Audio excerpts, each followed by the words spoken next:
Hello and welcome to another fun-filled edition of Adam's Music Box. Now, Liebert and Stoller are among the kings of Tin Pan Alley, and many of the original songs performed by doo-wop or rock and rollers were in fact written by them. And one of the songs that's been sort of the most endearing over the years is from 1959, and it's a story song that we all know, Love Potion Number 9. Now, the song had two interesting lives on the charts within just a few short years of each other.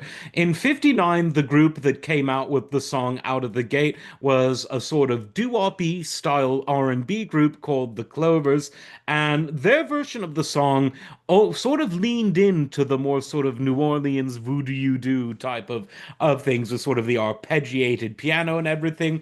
And then another version of the song just a few years later in 1964 came out from the English beat group, as they were called, rock group of the era, The Searchers, which had a more of a sort of your typical rock steady, leaned a bit less into the pseudo New Orleans flavor, but again, a very similar cover. And both of them were very big on the charts. Since then, others have covered it, and it's been a song that's just in the cultural ether for a long time. It was in the film American Graffiti. The heavy metal band Tigers of Pantang, underrated group, they're good, did it in the 80s. Apparently there was even a Vietnamese singer who did a version of it.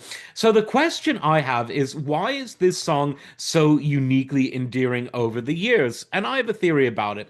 I think in addition to the fact that it's got a memorable hook, I think everyone loves a good story song.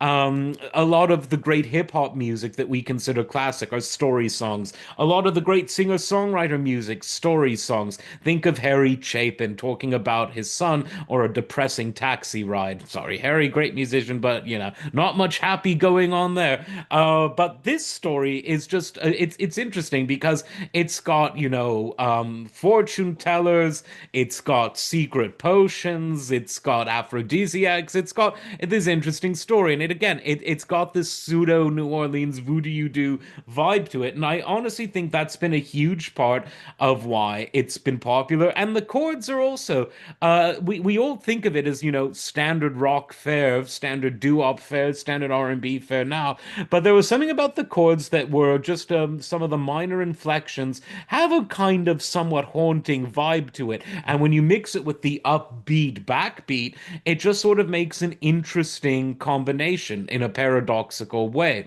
So it's a song that, while a lot of the truly great songs from this era haven't necessarily stood the test of time, or maybe more accurately put, the test of people remembering, people remember this song. And it's a great one. So enjoy it, whether you like the Clovers, the Searchers, or anyone else's version. As always, like, subscribe, and we'll see you next time. Take care.